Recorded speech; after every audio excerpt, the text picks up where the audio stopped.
두 번째 사례는 할머님이 상담을 해주셨는데요. 조용조용하게 상담을 요청을 하셨지만 제 마음속에는 이렇게 조용하지만 이렇게 꾹 눌러지는 좀 무게감이 있는 그런 사례였어요. 할머님이 어떤 분을 혼자 좋아하신 거예요. 근데 그거를 정말 누구에게도, 한 사람에게도 표현을 못 하셨어요. 원래 성격이 내성적이에요. 완전 내성적이고, 그리고 옛날에는 어른들이 그런 교육 받으셨잖아요. 옛날에는 우리 성적인 성별에 대한 얘기하면 안 되는데 옛날에는 진짜 그랬어요. 누구 좋아한다는 얘기 그렇게 하고 다니면 안 되는 거야. 이렇게 교육을 받으셨고 성격도 그러셔서 표현을 한 번도 못 하신 거예요. 근데 이 할머니 같은 경우는 표현을 지금까지는 못 하셨지만 시간이 더 있었으면 표현을 하셨을 수도 있을 것 같거든요. 근데 그 사이에 그 대상자가, 짝사랑하던 대상자가 돌아가셨어요. 네. 그러니까 이제 너무너무 그 허탈감이에요. 이제 자책을 하신 거죠. 자, 이 할머니는 사별을 하신 지 원래 배우자 되시는 분하고 사별을 하신 지 10년 정도 되셨대요. 그래서 혼자 이렇게 지내시다가 어느 날 내가 이렇게 너무 울적하고 외롭고 하니까 이렇게만 살지 말고 산악회를 한번 가볼까? 라는 생각을 하신 거예요. 그래서 동네에서 이렇게 만들어져 있는 산악회에 가시게 됐어요. 그래서 산을 가봤는데 동네 산악회고 연세 있으신 분들이 다니는 거기 때문에 막 이렇게 험난한 산, 몇 시간 가는 산 이런 건 없고요. 진짜 가볍게 갈 수 있는 산을 위주로 이제 가니까 할머니 너무 좋으셨던 거예요. 산에 올라가서 보면요, 가슴도 탁 트이고, 그리고 저 아래에 보여지는 풍경을 즐기시는 게 너무너무 좋으셨대요. 이제 쾌감을 느끼시는 거죠. 그래서 산악회 다니시면서 참 즐거움과 이 삶의 활력소가 된다는 그런 느낌을 받으셨어요. 그래서 산악회를 열심히 다니셨어요. 열심히 다니다 보니까 어느 날부턴가 이 할머니 눈에 들어오는 할아버지가 한 분 계셨어요. 근데 할머니도 내성적인데 그 할아버지도 되게 내성적이셨나 봐요. 할머니가 뭐라고 표현하셨냐면 그분은요, 점잖고 말수도 없고, 그리고 산을 오를 때 모습이 이렇대요. 마음속에 뭔가 무거운 무거운 짐을 산으로 옮기려는 사람처럼 묵묵히 산을 오르기만 하신대요. 근데 할머니는 할아버지의 그런 모습이 마음에 들었던 거예요. 그래서 산악회에 다니시면서 산을 오르고 내리실 때 할머니 시선은 산 정상을 향한 게 아니라 그 할아버지 쪽으로 이렇게 할아버지 쳐다보시면서 산을 오르시고 할아버지 쳐다보면서 내려오시고 그 재미로 이제 열심히 산을 다니셨던 거예요. 이제 성격적으로 누구에게도 말은 못 하시지만 혼자 산악회 다녀오신 날은 흐뭇해서 이제 저녁에 집에서 혼자 웃으시는 거죠. 너무 좋아 이렇게 생각을 하셨는데 청천벽력 같은 소식이 들렸습니다. 할아버지가 돌아가셨다는. 이 할머니는 원래 이제 배우자 되시는 남편분 돌아가셨을 때도 되게 상심이 컸는데 그 후로 오랫동안 외롭다가 이 마음을 조금 채워줄 만한 누군가가 있었던 거예요. 그러니까 말로 표현을 안 했다 해도 마음속은 이미 꽉 찬 느낌이었던 거예요. 허전하지도 않고. 그래서 이렇게 생활을 하셨는데 그분이 돌아가셨다는 말을 딱 듣자마자 할머니가 제일 먼저 떠오른 생각은 뭐였냐면 내가 참 바보네. 어떻게 말 한 번 못했을까? 그래도 말 한 번 할 걸. 그러니까 사람이 살아간다는 거, 삶이라는 거에 대해서 너무 이게 정말 별거 아니라는 생각이 들더래요. 그게 뭐 그렇게 큰 일이라고. 내가 그 할아버지하고 이렇게 뭐 같이 살림을 살자고 얘기를 할 것도 아닌데 이 마음, 작은 내 마음 하나 그렇게 밖으로 옮겨놓는 게 그렇게 안 될 일이었던가라는 생각에 굉장히 많이 자책을 하게 되셨대요. 너무 속상하고 슬프고 지금까지도 누구한테 말을 못했잖아요. 근데 돌아가시고 나니까 더더욱이 이 속상한 마음을 더더욱이 누구한테도 말을 못하겠더래요. 그래서 상담센터를 통해서 속마음을 조금 꺼내 놓으셨죠. 다른 상담들, 그러니까 다른 어려움이 있으실 때도 저희 상담센터에 전화하셔서 상담하시는 분들 많이 계세요. 그러면 제가 이제 적절한 도움도 드리고 실제로 우리 이 프로그램 시청하시는 어르신들 중에도 전화 많이 주세요. 그러면 저는 또 유난히 더 반갑더라고요. 그래서 그분들이 이제 갖고 계시는 어려움을 정말 성의를 다해서 상담도 해드리고 도움도 드리고 그렇잖아요. 본인이 스스로 상담센터를 알아서 찾아오시는 분들도 참 감사하고 저희가 도움 드려야 될 분들인데 이렇게 방송을 보시고 전화하셨습니다라고 얘기를 하시면 또 각별히 또 마음이 더 쓰이는 거는 맞는 것 같아요. 근데 이 할머니는 상담센터라는 기관이 있다는 거 그리고 내가 누구한테도 정말 한 사람에게도 말을 못했던 마음을 그렇잖아요. 어딘가에는 털어놔야지 살아갈 수가 있거든요. 근데 그거를 상담센터를 어떻게 알고 이용을 하실 수 있는 능력이 되시는 분이라 저는 그 부분에 대해서는 상당히 잘하신 거다라고 생각이 들어요. 감정이요. 안에서 계속 담겨 있으면 어떻게 될까요? 무겁죠. 우리 비가 오는데 지붕이 이렇게 새서 거기 물이 계속 고여 있잖아요. 그러면 어느 부분까지는 새서 들어오지만 여기서는 못 내려가고 있으면요. 계속 눌려요. 그러다 지붕이 가라앉게 되죠. 자, 우리가 옷을 매일매일 입고 다니잖아요. 근데 옷이라는 거는요. 매일매일 입고 다니다 보면 때가 타요. 밖에 입고 다니니까. 근데 그거를 그때 적절하게 우리가 세탁을 해서 개운하게 새로 입어야죠.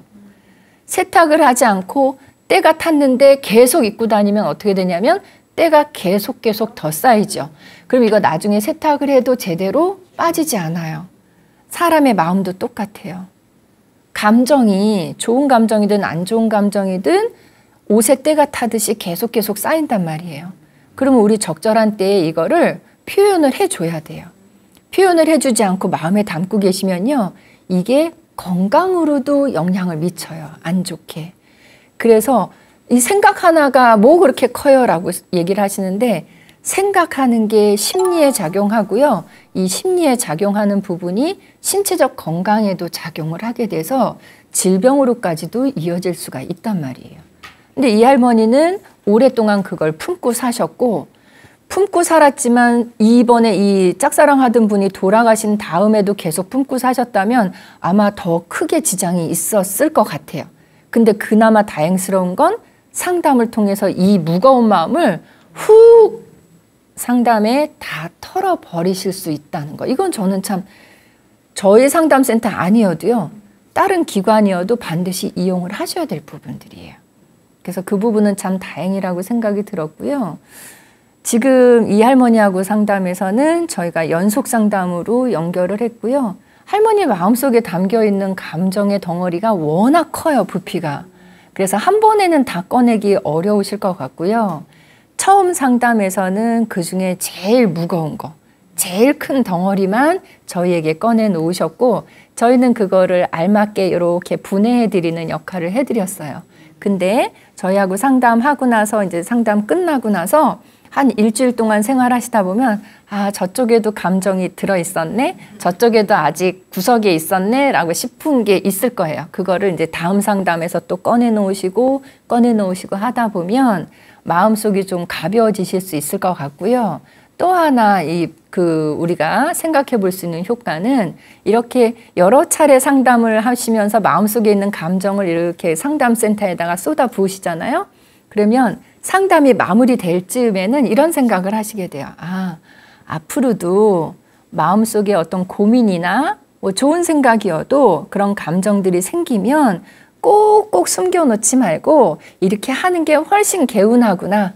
훨씬 즐겁고 가볍구나. 생활이 더 좋구나. 라는 거를 아시게 되고 그렇게 하는 방법도 한번 터득을 하셨기 때문에 앞으로 살아가실 때는 상담센터 아니어도 타인에 대해서 어떤 감정이 들면 그냥 작은 느낌으로 언제 차 한잔 하시죠? 언제 밥 한번 같이 드시죠? 아까는 그 할아버지를 유난히 이성으로 좋아하셨다 그랬잖아요. 근데 꼭 이성이 아니어도요.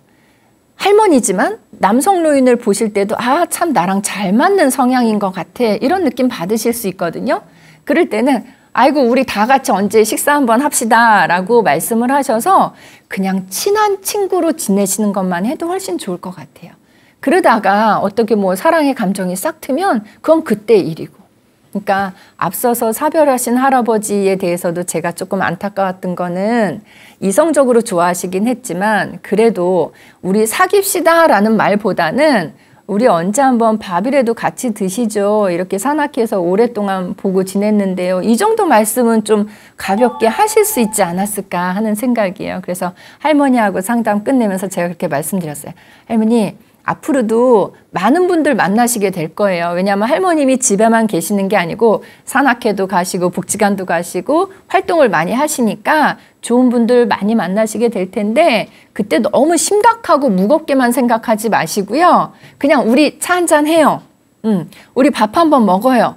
아, 이렇게 만난 것도 인연인데 우리 좋은 친구 되면 좋잖아요. 이렇게만 딱 얘기를 하시면 그분들도 사귀어야 되나? 라는 부담감 갖지 않고 에이, 그 뭐 남녀 사이에 친구가 어딨어? 라는 그런 생각하지 않으시고 밥 한 번 먹는 건데 뭐 우리 이렇게 친하게 지내요 라고 생각하시면서 그 선생님의 제안을 흔쾌히 받아들이실 수 있지 않을까 하는 그런 생각입니다. 그리고 산악회 하시다 보면 지금 이 할아버지는 할머님이 너무 개인적으로 좋아했기 때문에 가까이 못 다가가신 경우고요. 다음부터는 마음에 드시는 분 계시면 산에 올라가서 간식이나 식사하실 때 그쪽에 가셔서 같이 앉으셔서 식사하시면 둘이만 드시는 게 아니라 이 여러 사람들하고 같이 드시기 때문에 훨씬 더 지금보다는 친하게, 자연스럽게 친하게 지내실 수 있지 않을까 그런 생각도 해봤습니다. 앞으로 좋은 사람, 좋은 분 더 많이 만나실 수 있을 것 같고요. 그때는 지금 저하고 상담하실 때 소개 얘기 화끈하게 하신 것처럼 가볍게 이야기를 많이 하시면 좋을 것 같다는 생각입니다. 조금 아쉬운 마음이 들었지만 그래도 할머니가 마음을 잘 추스리시길 바라는 그런 상담이었습니다.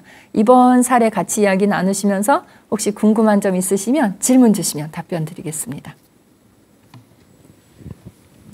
저는 지금 생각해 보면은요, 나중에 나이가 들면 연애 감정이 과연 생길까 그런 생각이 드는데요.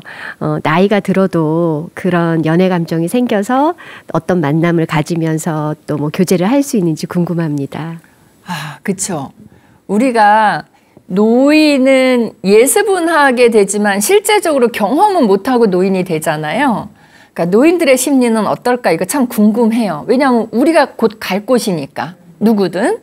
근데 어르신들의 말씀을 빌어서 답변을 드리자면 연세가 드셔도 누군가를 좋아하고 연애하고 싶고 그러니까 연애의 감정이라고 그러잖아요. 연애 세포는 없어지지 않는데요.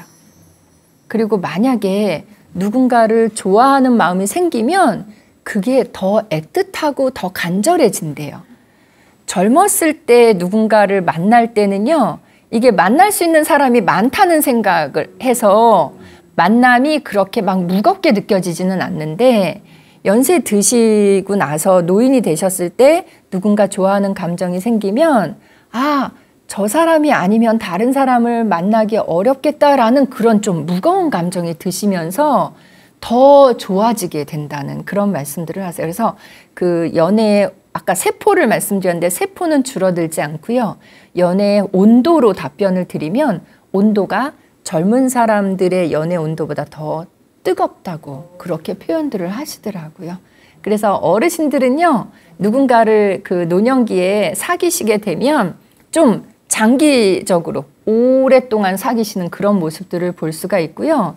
노인분들이 누군가를 그 사귀시는 거 좋아하시는 거 이거 복지관에서만 이루어지시는 것 같지만 노인 요양시설에서도 많이 이루어지고 있습니다. 그래서 노년기에도 연애는 충분히 하실 수 있고 그런 마음이 드신다고 합니다. 상담을 통한 답변이었습니다.